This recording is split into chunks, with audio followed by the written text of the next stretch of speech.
Hello, Steve White, Trek Boy 89 for Steve Arts 89. Well, I've been doing a Star Trek marathon, a chronological one, and I've done Enterprise Season 1 to 4, and now I'm up to Star Trek Discovery.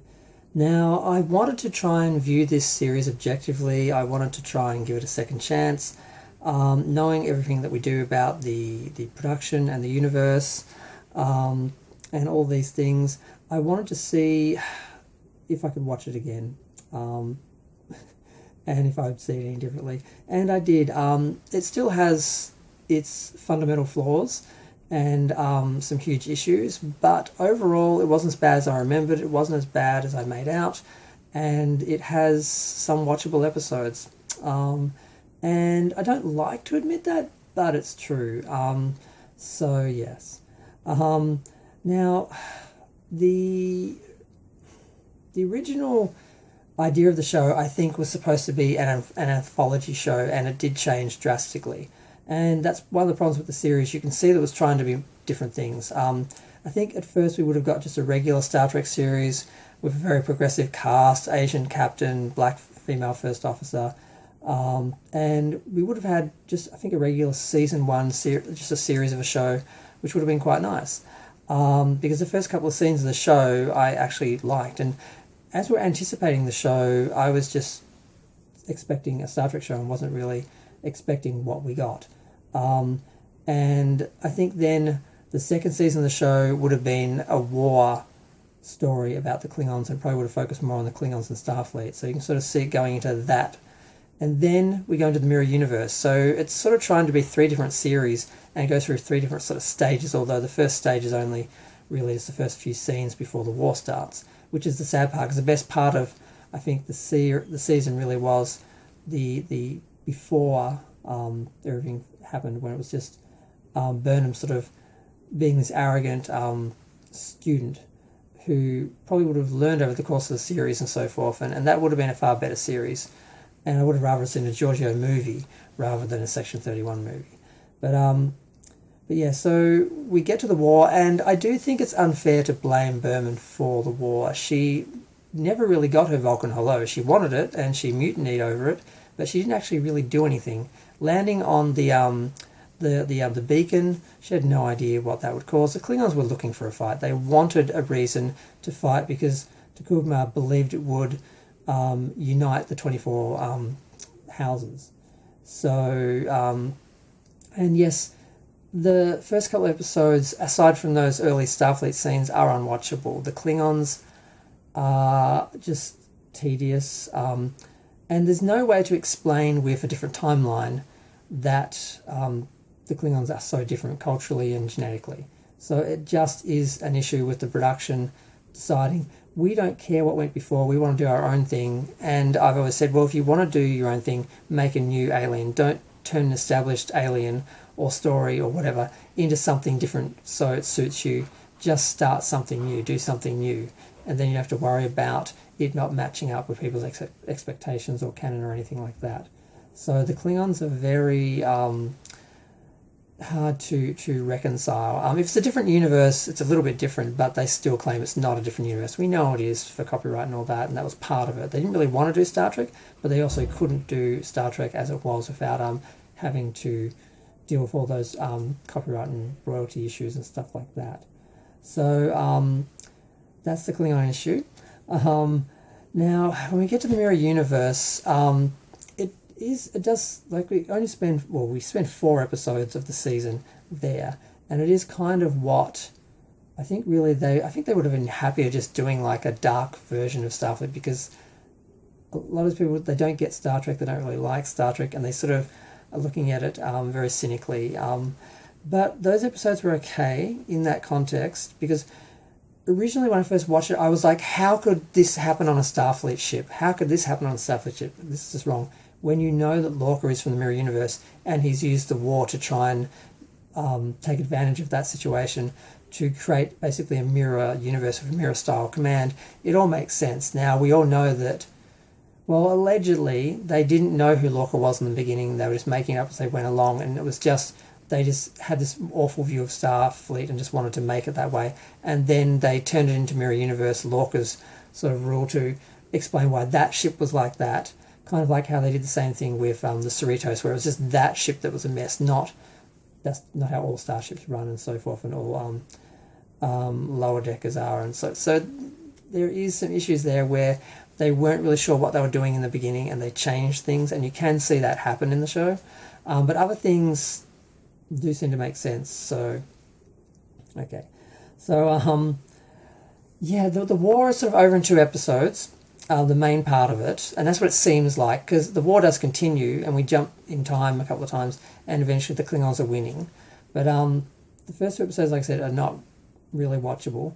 The 3rd episode, once you get on the Discovery, knowing what's happening with Lorca, they are kind of watchable, and there's a couple of episodes I actually didn't mind, and I actually found myself not hating it.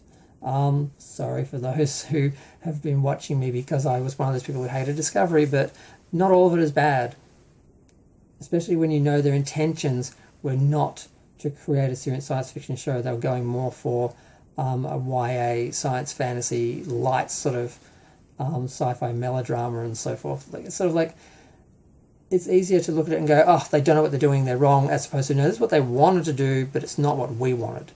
And it's not what Star Trek should be, but you can see that they did achieve some of their goals. They weren't these totally incompetent people who just hate Star Trek and didn't know what they were doing. There was a little bit of that in there, but it wasn't what we made it out to be.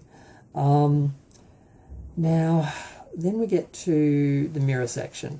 Mirror section actually moves fairly well, actually. I don't like Mirror Universe stories. I don't like the Mirror Universe. I felt they spent too long there, but it's better than getting a whole series like that.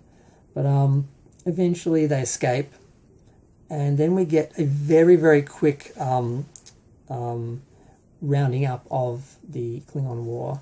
We just have, like, I think there's only 2 episodes to deal with it, because they are in the Mirror Universe from episode 10, 11, 12, 13. So there's 4 episodes, and we have 2 episodes, and they come up with this idea. They use Giorgio, pick her brain, and say, hey, Space, I'm not going to say his name, how do we destroy the Klingons? You did it. And she just comes up with a idea to genocide, basically. It's like, let's just kill them all, like, because let's just throw Starfleet out the window, all our morals. Let's just, for the sake of survival, just be worse than the enemy. That's the only way we're going to win, is just, go, they go low, we go under the ground, basically. It was her idea, literally into the depths of the caves of the Klingon homeworld, to basically blow it up because there was some instability there, which of course we saw eventually Praxis did blow up, I think 20 years later in Star Trek 6, because of the mining not being done properly and stuff like that. And this was something that was part of the planet structure that they basically analysed and took advantage of. And Giorgio basically goes a bit rogue, and we have a very too simple sort of solution where Burnham just talks it down and is like, just give us the weapon so we can use it benevolently, and you can go and do your own thing, and you're not gonna have to spend the rest of your life running from Starfleet. So she's like, okay, I'm gonna go, bye.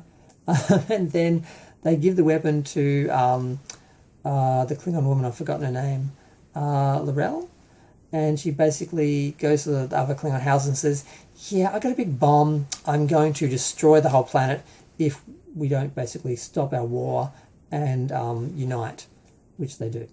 And that's sort of the end. And then everyone gets a nice medal. And the thing I was focusing on most on that scene is just knowing that the original uniforms that were designed for the show that would have looked a lot better, that were based on a modernized version of the Cage uniforms, are on some of the extras in the background, because I guess they just wanted to save some money and just wanted to also just have it look like they're not all just the Starfleet crew members in the same uniforms, because I do hate the uniforms. So yeah, the season overall isn't as bad as I remember. The episodes aren't as bad as I remember.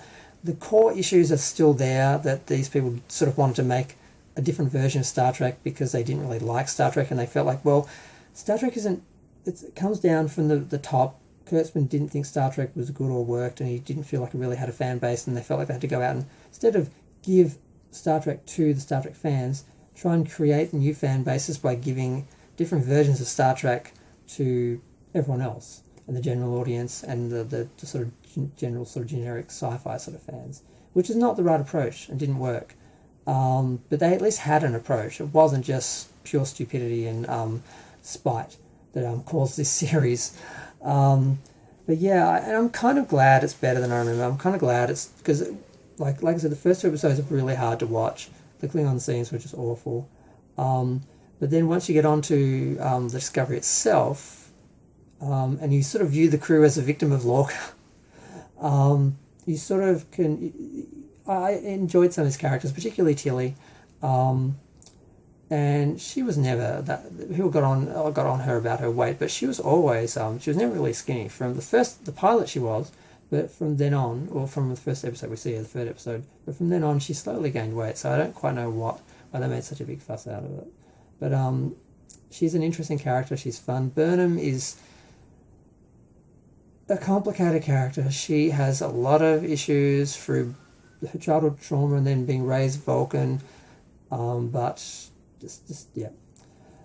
I'm going to leave it at 11 minutes. I was trying to aim for 10.